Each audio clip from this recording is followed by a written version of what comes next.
Nếu mà chúng ta đánh theo RSI thì ở trường hợp này chúng ta miss mất cái entry này. Nhưng không, nếu chúng ta đánh theo William R nó sẽ vẫn chỉ ra cho chúng ta được biết được là đây là một cái entry thực sự là entry tốt. Chào mừng các bạn đã quay trở lại kênh Forex, mình là Minh. Trong video này mình sẽ giới thiệu cho mọi người một công cụ mới. Nó sẽ gần như là, có thể gọi là sẽ gần như những cái công cụ mà khá là nổi tiếng và khá là quen thuộc mà mọi người đã biết, đấy là Stoch hoặc là RSI. Nhưng trong hôm nay mọi người sẽ biết và mọi người sẽ tìm hiểu thêm về công cụ này. Bởi vì sao? Bởi vì sau một quá trình rất là dài sử dụng cái công cụ này, mình nhận thấy là có rất là nhiều trường hợp cái công cụ này nó đưa ra cái tính chính xác, cũng như nó đưa ra những cái mức mà tín hiệu nó nhanh hơn so với những cái chỉ báo như là RSI hoặc là trong Stoch đó. Thì đây là một cái chia sẻ, một cái kinh nghiệm cá nhân của mình muốn gửi đến tất cả mọi người để chúng ta có một cái công cụ, một cái chỉ báo nó thuận lợi hơn, một cái chỉ báo nó hay hơn để giúp chúng ta có hiệu quả cao nhất trong cái quá trình giao dịch của chúng ta đó. Và chúng ta sẽ bắt đầu cái video của chúng ta ngay sau đây. Và trong video ngày hôm nay mình muốn giới thiệu cho mọi người về chỉ báo là William R. Và đầu tiên như thường lệ chúng ta sẽ cần phải biết được là định nghĩa về chỉ báo này nó là như thế nào, cách tính là như thế nào. Nói chung là những cái thông tin rất là cơ bản mà chúng ta sẽ cần phải biết. Sau đó chúng ta sẽ đi sâu vào những vấn đề nâng cao cũng như là những cái thực chiến ở trên chart để chúng ta biết được là khi mà cái thực tế ở trên chart và khi mà những cái lý thuyết mà chúng ta học ấy thì nó sẽ có những cái gì nó khác nhau và những cái gì nó giống nhau. Và những kinh nghiệm và những cái chia sẻ thực tế của mình sẽ giúp cho các bạn nó có những cái mức lợi nhuận cũng như là tối ưu hóa được cái entry của các bạn nó như thế nào. Thì nó sẽ đi dần dần vào từng cái vấn đề, chúng ta sẽ mổ xẻ từng vấn đề một, đúng không ạ? Và mình có một cái ghi chú rất là nhỏ trên màn hình để mọi người luôn nhớ được là cái William R này nó luôn có cái tính tương đồng với các cái chỉ báo như là Stoch hoặc là RSI đó. Nhưng cái điểm khác biệt của nó là gì? Nó được tính trên cái quy mô ngược đó, đúng không ạ? Nhưng cái kia nó được tính theo số dương, nhưng cái chỉ báo nó được tính theo số âm. Tại vì sao? Bởi vì nó liên quan một phần đến cái công thức tính mà mình đã đưa cho mọi người ở trên màn hình như sau đó. Thì cái giá đóng cửa nó sẽ được tính bằng cái giá đóng cửa của ngày hôm nay. Giá max sẽ là giá cao nhất trong những cái giai đoạn trước và min sẽ là cái giá thấp nhất trong những cái giai đoạn trước. Và nó sẽ tính được ra tương quan giữa cái mức giá đóng cửa cũng như là cái mức giá cao nhất và mức giá thấp nhất nó sẽ là như thế nào. Để từ đó nó sẽ biết được là cái mức độ biến động cũng như là cái mức độ chuyển động của giá trong cái khoảng thời gian chúng ta đang xét nó sẽ chạy ra làm sao. Vậy thì chúng ta sẽ đi tiếp đến cái phần mà cách thức hoạt động của chỉ báo này thì mình sẽ chỉ rõ ra cho mọi người như ở trên hình. Chúng ta sẽ cần phải biết được những cái thông số là gì, đấy là cái vùng hoạt động của cái chỉ báo này nó sẽ là từ 0 cho đến 100 đó. Đây là cái lý do mà tại sao người ta gọi đây là một cái chỉ báo nó theo quy mô ngược hơn so với những cái RSI hoặc là theo cái Stoch, bởi vì nó tính theo con số là số âm. Cái khoảng thời gian mặc định là 14 kỳ thì nếu mọi người sử dụng cho kênh H1 thì nó sẽ là 14 tiếng trước, còn nếu chúng ta sử dụng cho kênh D1 thì nó sẽ là 14 ngày trước, đúng không ạ? Đó. Và nó cho chúng ta biết được mức giá hiện tại so với mức giá cao nhất trong một khoảng thời gian nhất định nó sẽ có cái mức tương quan nó như thế nào.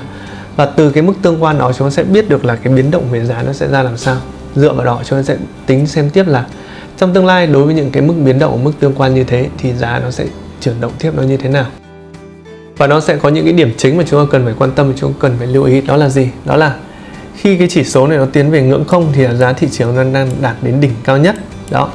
Và khi mà chỉ số tiến về ngưỡng âm 100 thì giá hiện tại đang nhỏ hơn cái giá thấp nhất trong những cái phiên vừa rồi, trong cái phiên mọi người đang xét. Và chỉ số bị hút về giữa kênh thì giá hiện tại bằng cái giá trung bình đó. Và ở đây chúng ta có cái mức tương ứng như những cái phần khác, đó là mức âm 50 là mức giữa của phạm vi dao động của chỉ số. Nhưng khi mà chỉ báo vượt qua cái mức âm 50 tức là thị trường đang xuất hiện động lượng và thị trường đang có một cái xu hướng mới được hình thành thì chúng ta sẽ nói chuyện vào cái phần này ở trong cái phần ví dụ thực tế ở sau đây. Vậy thì chúng ta đi qua cái phần nội dung cơ bản của chỉ báo William R này là chúng ta biết được những thông số về định nghĩa, những cái thông số về những cái ý tưởng cơ bản của chỉ báo này. Vậy thì cái tác dụng của chỉ báo này nó sẽ gồm những cái tác dụng nào thì nó sẽ là những cái như sau. Đầu tiên là chúng ta sẽ xác định được cái vùng quá mua và quá bán này. Thứ hai nữa chúng ta sẽ xác định được cái xu hướng, và thứ ba chúng ta xác định được cái tín hiệu mua và tín hiệu bán tiềm năng. Thì dựa vào đây chúng ta thấy ba cái phần này nó sẽ gần như giúp chúng ta có một cái combo là tìm ra được cái entry hoàn hảo, đúng không? Để chúng ta biết được cái xu hướng tăng hay giảm này, chúng ta tìm được cái động lượng của thị trường này, và chúng ta tìm được cái điểm entry mua và cái điểm entry bán. Đó, nó sẽ rất là tuyệt vời, đúng không ạ? Cái đầu tiên mà mình muốn nói với mọi người đó là gì? Là cái chỉ báo này nó cũng giống như những chỉ báo khác thôi, là nó sẽ xác định ra được cái vùng quá mua và nó xác định ra vùng quá bán. Thì đây là một cái nội dung nó khá là quen thuộc với mọi người rồi, thì mình sẽ không nói sâu ở phần này, và mình chỉ nhấn mạnh là trong quá trình thực chiến nó sẽ đi như thế nào thôi, được không ạ? Đây là một cái ví dụ về vùng quá mua như mọi người thấy trong hình đó, và đây là cái ví dụ về vùng quá bán như mọi người thấy trong hình đó. Và thường giá chạm vùng quá bán, giá xu hướng sẽ bật lên, và quá mua thì xu hướng nó sẽ bật xuống đó, đúng không ạ? Thì đây sẽ là những cái khái niệm rất là cơ bản mà chúng ta đều có thể biết được. Vậy thì khi chỉ số có giá trị trong vùng từ 0 đến âm 20 ở thị trường đang ở trong cái trạng thái quá mua, nó sẽ chờ chúng ta vào cái lệnh để chúng ta bán. Và ngược lại, khi mà thị trường ở trong vùng từ âm 80 đến âm 100 thì thị trường đang ở trong trạng thái quá bán, chúng ta sẽ chờ vào cái lệnh chúng ta mua đó. Thì ví dụ như là đối với RSI nó sẽ là 30, 70, còn nó đối với stock thì nó sẽ là con số khác đó. Thì về ý tưởng những cái phần này nó đều đưa ra một cái nội dung chính, đó là như nhau, là cho chúng ta biết được là khi nào thị trường nó đang ở trong cái giai đoạn quá độ, tức là quá mua, hay nó ở thị trường trong giai đoạn nó là quá bán. Và một lần nữa, đối với bất cứ một cái chỉ báo nào mình đều có những cái lưu ý lại cho mọi người, đó là gì? Đó là thị trường nó đang ở trong cái trạng thái quá mua, quá bán thì có thể nó sẽ không tăng hoặc nó sẽ không giảm giá được ngay, mà nó sẽ cần phải một khoảng thời gian nhất định.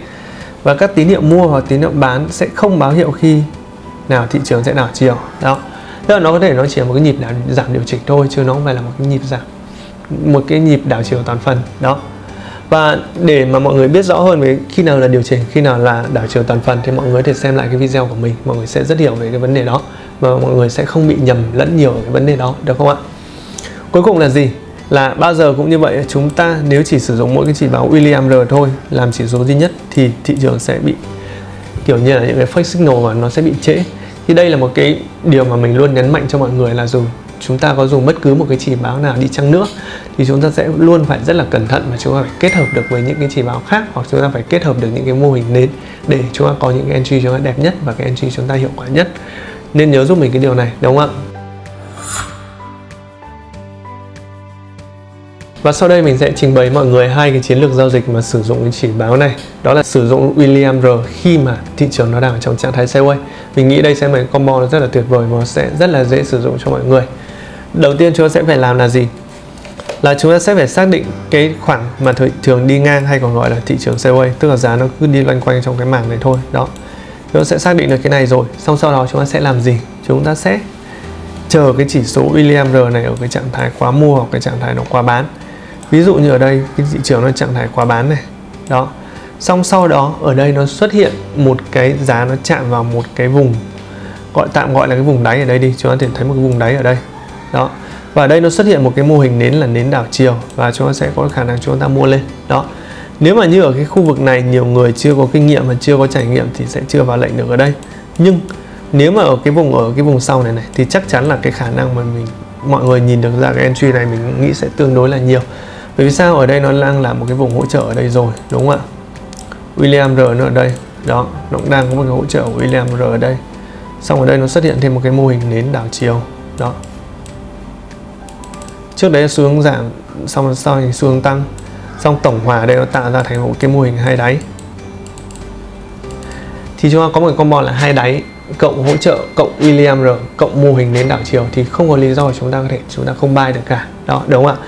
Thì đây là cách mà Williams R nó sẽ rơi vào thực chiến, và nó sẽ giúp cho mọi người biết được là cái điểm entry chúng ta mua nó như thế nào. Vậy thì mọi người có thể đặt ra câu hỏi là như thế nó sẽ khác gì so với những cái RSI và khác gì với MACD, bởi vì hai công cụ đó nó cũng làm được những cái điều tương tự. Thì lát nữa ở trong cái phần sau của video này mình sẽ cho mọi người thấy là cái Williams R nó nhanh và nó nhạy hơn so với RSI, và nó nhạy hơn so với MACD như thế nào. Rất là trực quan và rất là dễ hiểu. Và đây là cái chiến lược thứ hai mình muốn trình bày mọi người, đấy là chúng ta sẽ giao dịch trong ngày, và chúng ta có thể giao dịch scalp đối với cái sử dụng cái chỉ báo Williams R này như thế nào. Ở đây mình đã có nốt lại những cái thông số cơ bản, và mọi người sẽ cần phải làm theo những cái này để chúng ta có được cái entry chúng ta đẹp nhất. Đầu tiên chúng ta cần phải làm là gì? Vẽ một cái đường ở cái mức âm 50, tức là nó một cái đường ngang để nó chỉ báo cho chúng ta cái mức âm 50 nó là như thế nào, giữa cái vùng mà âm 100 và cái vùng 0, đúng không ạ? Xong sau đó khi mà chỉ báo Williams R vượt qua cái mức 50 cũng là lúc báo hiệu sự thay đổi động lượng của thị trường. Nếu mọi người đã xem ở phần trước của video này, mọi người nhớ được là Williams R nó sẽ xác định được cái động lượng của thị trường, tức là động lượng là nó đang đi ngang, nó đang đi chậm, nó đang đi yếu như nào, thì cái chỉ báo này nó sẽ giúp chúng ta xác định được cái đó bằng cái việc là nó giao cắt với cái đường âm 50, tức cái đường trung bình ở giữa. Và tiếp theo là gì? Chúng ta sẽ phải chỉnh cái chỉ số quá bán và chỉ số quá mua tương ứng thành âm 90 và âm 10. Đó. Thì lát nữa mình sẽ chỉ cho mọi người chỉnh cái này nó như thế nào. Và cái điều kiện để chúng ta entry chúng ta mua hoặc entry chúng ta bán nó sẽ là như thế nào. Chúng ta sẽ mua khi bộ dao động chuyển từ quá bán và vượt qua mức 50. Đó. Thì ở đây mình sẽ có những cái cụ thể cho mọi người. Là xác định cái vị thế mua và vị thế bán nó như thế nào. Chúng ta sẽ mua khi cái William R vượt khỏi vùng quá bán và cắt qua cái mức âm 50 từ dưới lên. Đó. Còn ngược lại chúng ta sẽ bán khi William R vượt khỏi vùng quá mua và cắt cái mốc âm 50 từ trên xuống. Đó, đúng không ạ? Như ở đây chúng ta có một cái ví dụ đó là về UCSF ở khung 15 phút. Thì ở đây chúng ta thể thấy được là ở đây nó xuất hiện những cái dấu hiệu là William R nó đang ở trạng thái nó đang là quá bán, đúng không ạ? Xong sau đó ở đây nó có một cái trendline William R này, xong qua đây nó bắt đầu cắt từ dưới cái đường quá bán đi lên và đường nó sẽ là âm 90 này và đường này sẽ là âm 10. Đó. Đây sẽ là âm 90. Đó. Và cái đoạn ở giữa này nó sẽ hiển nhiên là âm 50 rồi, đúng không ạ? Ở đây chúng ta thể nhìn thấy có những cái dấu hiệu như sau. Đấy là William R nó bắt đầu phá ra khỏi cái trend giảm của nó. Dấu hiệu số 1. Dấu hiệu số 2 là William R nó đang ở trong vùng quá mua, quá bán và bắt đầu nó cong dần lên. Đó, đây là dấu hiệu số 2. Dấu hiệu số 3 là bắt đầu nó cắt qua cái đường 50 này, tức là nó cắt qua cái đường trung tâm, tức cái đường trung bình và giá bắt đầu nó đang có dấu hiệu nó sẽ đi lên. Đó. Bởi vì nó sẽ thể hiện cho chúng ta cái dao động giá nó đang bắt đầu nó tăng dần lên. Và đúng thật là như thế, chúng ta có thể thấy được là ở cái giai đoạn này chúng ta đặt cái lệnh mua của chúng ta ở đây. Nhưng xong sau đó giá nó đi lên thật, bởi vì giá nó đã đi từ dưới cái vùng quá bán, nó cắt được lên và nó cắt lên một cách rất là mạnh mẽ và dứt khoát qua cái đường 50. Nó sẽ thể hiện trong cái dấu hiệu là giá có khả năng sẽ còn đi lên. Đó. Và chưa kể là giá nó có một cái nhịp hồi lại đây, nó sẽ đi lên tiếp, nó sẽ càng lên rất là mạnh, được không ạ? Vậy thì chúng ta sẽ đi tiếp một lần nữa để chúng ta biết được là William R nó sẽ nhanh hơn RSI và nó nhanh hơn MACD như thế nào qua cái hình này. Ở đây chúng ta vẫn có những cái cặp của chúng ta tương tự. Đây là Uzi và khung 15 phút. Thì ở đây chúng ta sẽ thấy một cái vấn đề là gì? Đó là ở đây nó sẽ có một cái đó, hai cái vùng mà mình khoanh tròn. Thì ở đây nếu mà chúng ta dùng William R, chúng ta sẽ thấy được là ở đây giá nó vẫn sự dần bứt phá từ cái vùng mà quá bán, bắt đầu đi dần lên, nhích dần lên này. Đó, đúng không ạ? Xong sau đó thì sao ạ? Xong sau đó thì giá nó bắt đầu nó đi dần lên và nó xác định nó cắt qua cái đường 50. Thì chúng ta sẽ có một cái entry chúng ta đâu đấy ở quanh đây, thì nó sẽ nhanh hơn được cái MACD này được một chút, mình nghĩ là được khoảng 1 nến hoặc là hơn 1 nến gì đó. Nhưng nếu chúng ta so với RSI thì RSI ở đây trong cái trường hợp này nó chưa ở trạng thái quá bán. Và nếu mà kể theo cái trend RSI thì chúng ta phải đến đây chúng ta mới mua lên được thì nó sẽ rất là trễ rồi. Đó, đúng không ạ? Và tương tự như thế ở đây là RSI nó cũng đang chưa ở cái trạng thái chúng ta quá bán. Mặc dù đây chỉ là cái thiết lập chuẩn là 30 và 70 thôi mà nó vẫn chưa ở trạng thái quá bán. Thì nếu mà chúng ta đánh theo RSI thì ở trường hợp này chúng ta miss mất cái entry này. Nhưng không, nếu chúng ta đánh theo William R nó sẽ vẫn chỉ ra cho chúng ta được biết được là đây là một cái entry thực sự là entry tốt. Đó. Còn nếu chúng ta dùng MACD thì nó sẽ vẫn có những cái độ trễ nhất định và những cái thời điểm này giá nó vẫn đang lình xình ở dưới cái đường signal cũng như là giá đang lình xình dưới đường không thì chúng ta sẽ rất cân nhắc chúng ta mua vào.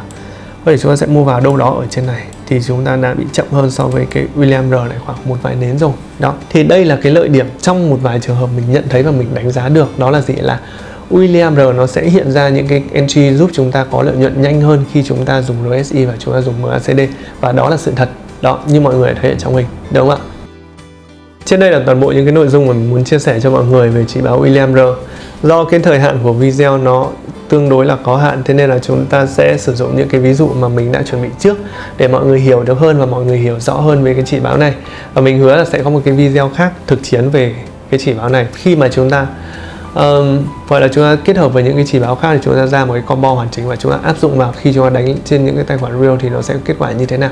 Thì mình hứa là sẽ có một cái video riêng như thế để dành cho các bạn.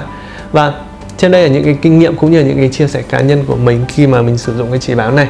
Nếu các bạn thấy có những cái vấn đề gì mà mọi người có thể giúp mình cải thiện được thêm thì mọi người có thể email hoặc là inbox hoặc là comment cho mình. Mình sẽ rất là vui để mình nâng cấp, mình cải thiện thêm cái chỉ báo này của mình. Và rất cảm ơn mọi người dành thời gian theo dõi video của mình ngày hôm nay và hẹn gặp lại mọi người trong những video lần sau. Xin chào.